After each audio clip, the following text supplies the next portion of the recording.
പറയൂ, ഇന്ന് താങ്കൾക്ക് ഞാൻ എന്ത് ഹെൽപ്പാണ് ചെയ്തു തരേണ്ടത്? പിന്നെ ജമിനി, ഞാൻ എൻ്റെ ഒരു ഫോട്ടോ അങ്ങോട്ട് അയച്ചു തരും. നമ്മുടെ ദുരന്തറിലെ രൺവീർ സിംഗിന്റെ ആക്കി തരണം.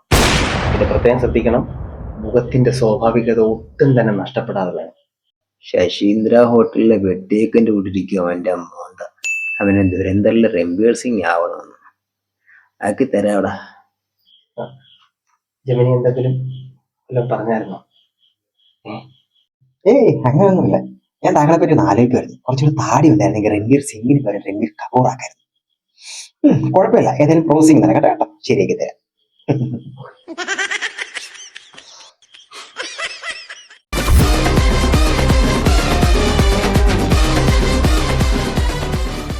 താങ്കൾ ആവശ്യപ്പെട്ടതുപോലെ താങ്കളുടെ ഫോട്ടോ സ്വാഭാവികത ഒട്ടും നഷ്ടമാവാതെ തന്നെ ഞങ്ങൾ എഡിറ്റ് ചെയ്തിട്ടുണ്ട്. അങ്ങനെ ഒരുക്കിയ ആ മനോഹര ചിത്രം ഇതെന്തായാലും താങ്കൾക്ക് ഇഷ്ടപ്പെടും, തീർച്ചയായിട്ടും ഇഷ്ടപ്പെടും. ഇങ്ങനെ വിളിച്ചിരുന്നേ, ഇത് രൺവീർ സിംഗ് എന്ന് പറഞ്ഞ ഹർബൻ സിംഗിനാണ് കൊണ്ടല്ലോ. മനുഷ്യനെ കളിയാക്കുന്നു.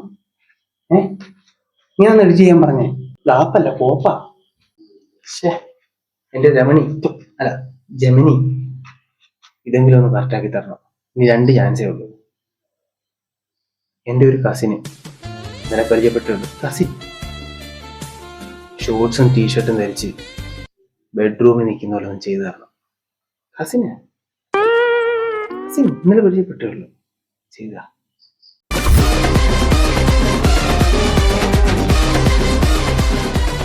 ക്ഷമിക്കണം, ഒരാളുടെ സമ്മതമില്ലാതെ അയാളുടെ ഫോട്ടോ എടുത്ത് ദുരുപയോഗം ചെയ്യുന്നത് തെറ്റായ പ്രവണതയാണ്. അതുകൊണ്ട് തന്നെ താങ്കളുടെ ഞരമ്പത്തരത്തെ കൂട്ടി നീക്കാൻ എന്നെ കൊണ്ടാവില്ല. ഞാൻ ജസ്റ്റ് ഒരു ഫോട്ടോ എഡിറ്റ് ചെയ്ത് തരാനല്ലേ പറഞ്ഞത്, അല്ല പെരുമ്പാവൂരിന്ന് ഭായി പെണ്ണുങ്ങളെ കൊണ്ട് തരാൻ പറഞ്ഞില്ലല്ലോ. കസിനാണ്, ജസ്റ്റ് കസിൻ. താങ്കളുടെ ഈ ആവശ്യം നിയമപ്രകാരമായി തെറ്റാണ്. ഒരു മിഷീനായ എന്നെ പോലും ലജ്ജിപ്പിക്കുന്ന തരത്തിലുള്ള മനോഭാവമാണ് താങ്കളുടേത്.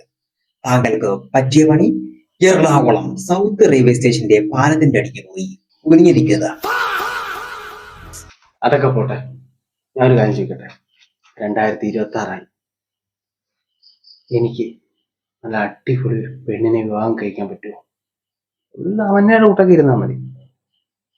പറ്റുമോ? ഒരിക്കലും സാധ്യമല്ല. ഇതിലും ഭേദം നിങ്ങൾ ഒരു അരളിയില വെച്ച് തിന്ന് ചാവുന്നതാണ്.